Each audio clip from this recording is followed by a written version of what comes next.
sini kami akan mempresentasikan materi tentang kurikulum merdeka dalam bentuk MVP.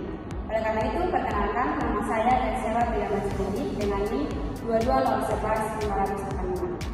Perkenalkan nama saya Dandi Posok dengan NIM 22011-541. Perkenalkan nama saya Dr. Fiarus Munek dengan NIM 220150003. Perkenalkan nama saya Mario Giancarlo Bayan dengan NIM 21011-539. Perkenalkan nama saya Marianus Mulede dengan NIM 22011-535. Perkenalkan nama saya Marian Sureto dengan NIM 2111509. Baik, jadi di sini kami membuat tema yaitu mudahnya memahami kurikulum merdeka. Untuk mudah memahami kurikulum merdeka, di sini kami mengangkat sebuah tema agar mengangkat kita untuk mengetahui apa itu kurikulum merdeka dan kita memahami tentang kurikulum merdeka, yaitu profil pelajar Pancasila. Baik, profil pelajar Pancasila adalah konsep dirancang oleh Kementerian Pendidikan Kebudayaan Republik Indonesia sebagai bagian dari pembentukan karakter identitas bangsa. Dalam dunia pendidikan, profil bertujuan untuk mengembangkan potensi peserta didik, memiliki nilai-nilai mencerminkan Pancasila dalam kehidupan sehari-hari. Nah, profil Pancasila memiliki 6 dimensi. Yang pertama, beriman, bertakwa kepada Tuhan Yang Maha Esa dan berakhlak mulia. Yang kedua, berkebinekaan global. Yang ketiga, bergotong royong. Yang keempat, kreatif. Yang kelima, bernalar kritis. Dan yang keenam, mandiri.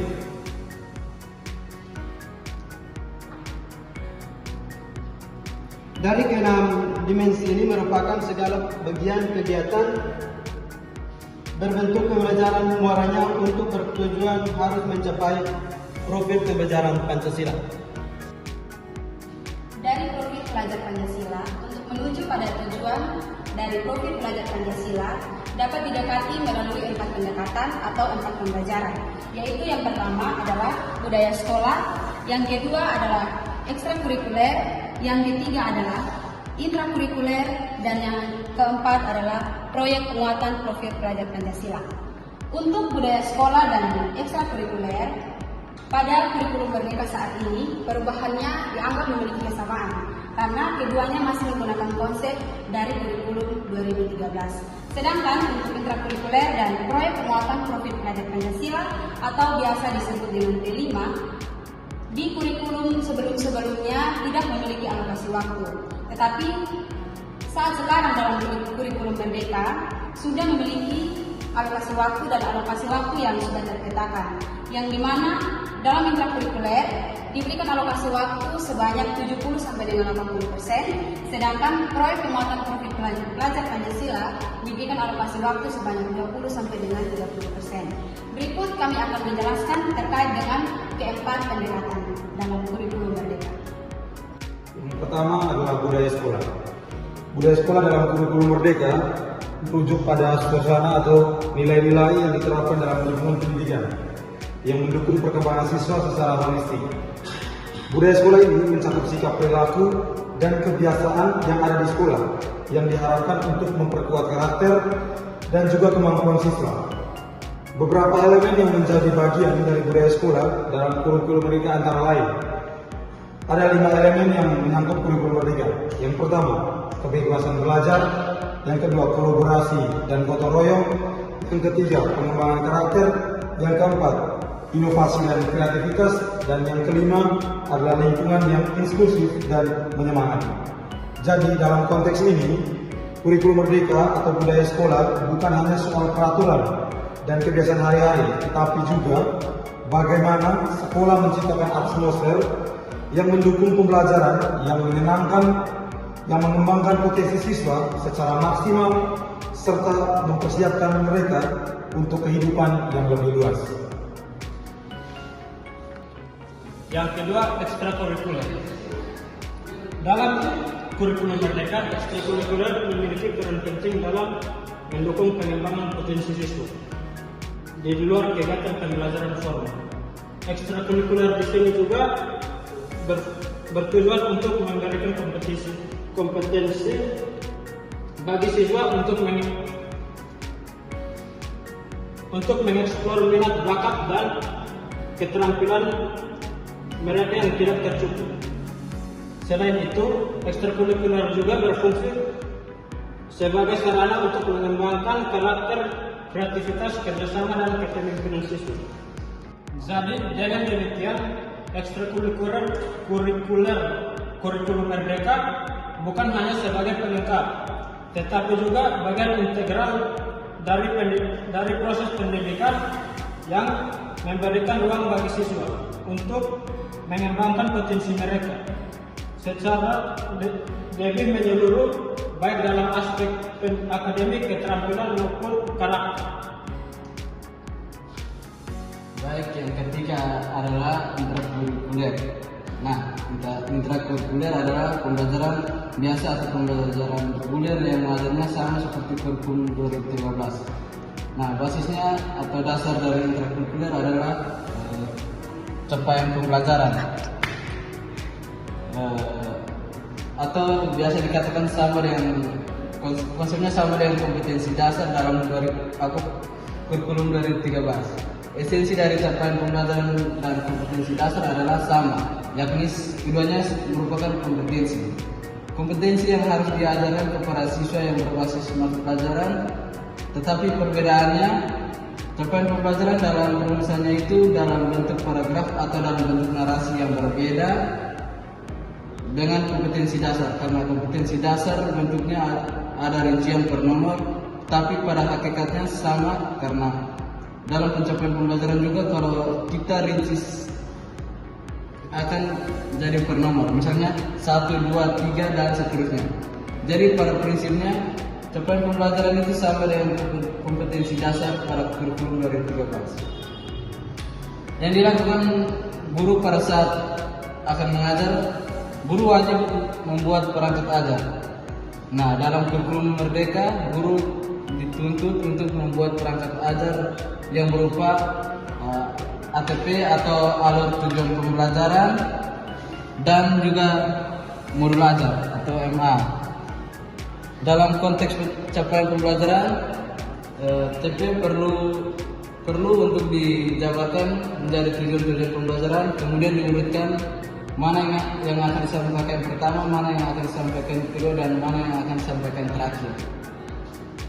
Itulah yang disebut dengan alur tujuan pembelajaran.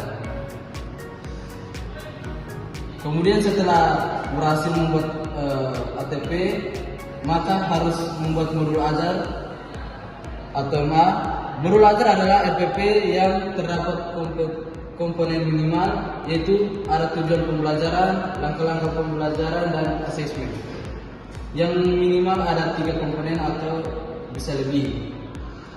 Untuk intrakurikuler dalam kurikulum merdeka, kita dapat melihatnya melalui panduan pembelajaran dan asesmen.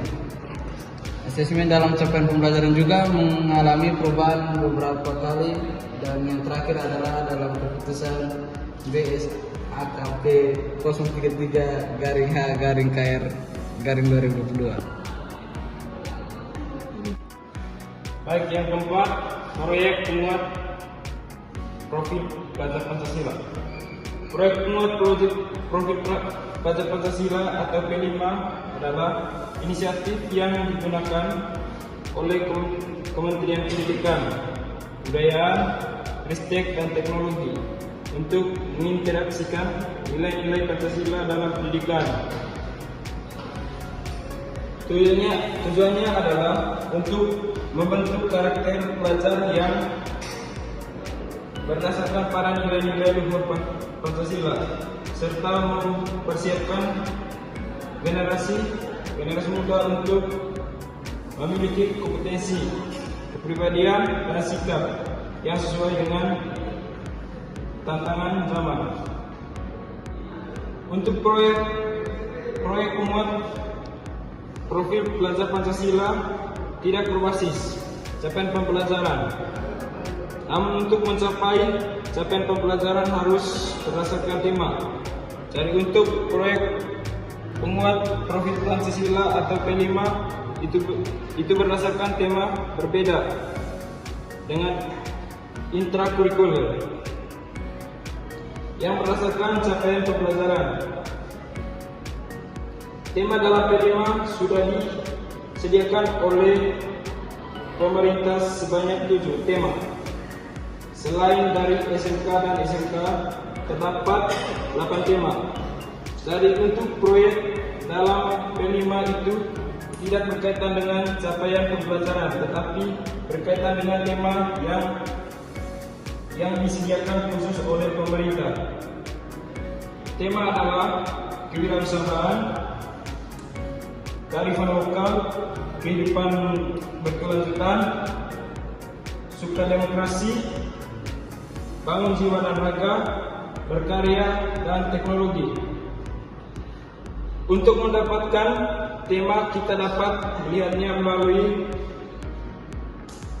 panduan proyek profil pelajar Pancasila, atau bisa kita lihat contohnya dari dokumen-dokumen yang disediakan oleh Kemendikbudristek. Proyek pelajar Pancasila, dokumennya ditetapkan oleh keputusan kepada PSKP atau Badan Standar Kurikulum Asesmen Pendidikan nomor 009/H/KR 2022. Untuk proyek penguat profil pelajar Pancasila itu berdasarkan tema, dan tema yang dibuat namanya modul proyek atau MP.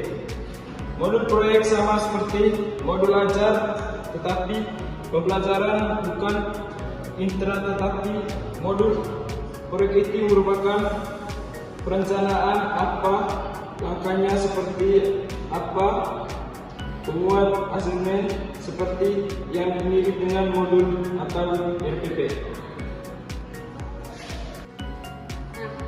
Dari penjelasan terkait dengan pemahaman tentang kurikulum merdeka, kami dapat mengambil kesimpulan bahwa kurikulum merdeka merupakan kurikulum yang diterapkan di Indonesia dengan tujuan untuk memberikan kebebasan kepada siswa dan juga pendidik untuk menjalani proses pembelajaran. Dari penjelasan ini, untuk mengetahui atau memahami tentang kurikulum merdeka, kita dapat mengandalkan atau melihat dari 4 dokumen, yaitu yang pertama terkait dengan profil pelajar Pancasila, yang kedua terkait dengan capaian pembelajaran, yang ketiga bisa kita lihat dari panduan pembelajaran dan asesmen, dan yang terakhir kita lihat dari panduan proyek penguatan profil pelajar Pancasila. Sekian presentasi materi dari kelompok kami terkait dengan kurikulum merdeka. Sekian dan terima kasih.